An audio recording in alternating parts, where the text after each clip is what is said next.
ദേശീയപാതയിൽ മൂരാട് പാലത്തിന് സമീപം കാറും ട്രാവലർ വാനും കൂട്ടിയിടിച്ച 4 പേർക്ക് ദാരുണാന്ത്യം. കാറിലുണ്ടായിരുന്ന കുട്ടിയടക്കം 8 പേർക്ക് പരിക്കേറ്റു. ഇതിൽ ഒരാളുടെ നില ഗുരുതരമാണ്.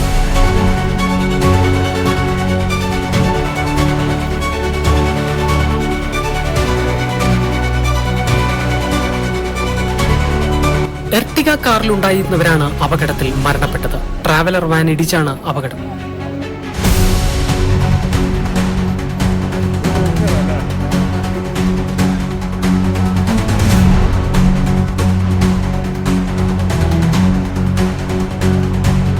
വാനിലുണ്ടായിരുന്ന 7 പേർക്കാണ് പരിക്കേറ്റത്.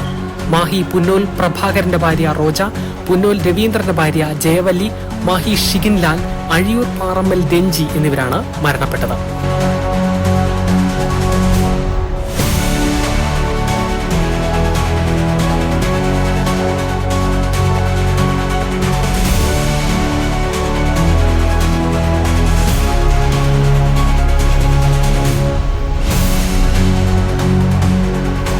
ഇന്ന് വൈകിട്ട് 3:15 സംഭവം.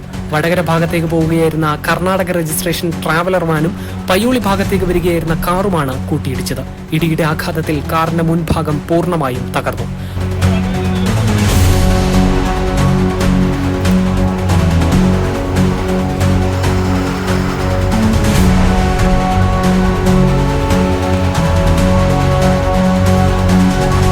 കാർ വെട്ടിപ്പൊളിച്ചാണ് ഗുരുതരമായി പരിക്കേറ്റവരെ പുറത്തെടുത്തത്. വടകരയിലെ സ്വകാര്യ ആശുപത്രിയിൽ എത്തിക്കുമ്പോഴേക്കും മരണം സംഭവിക്കുകയായിരുന്നു.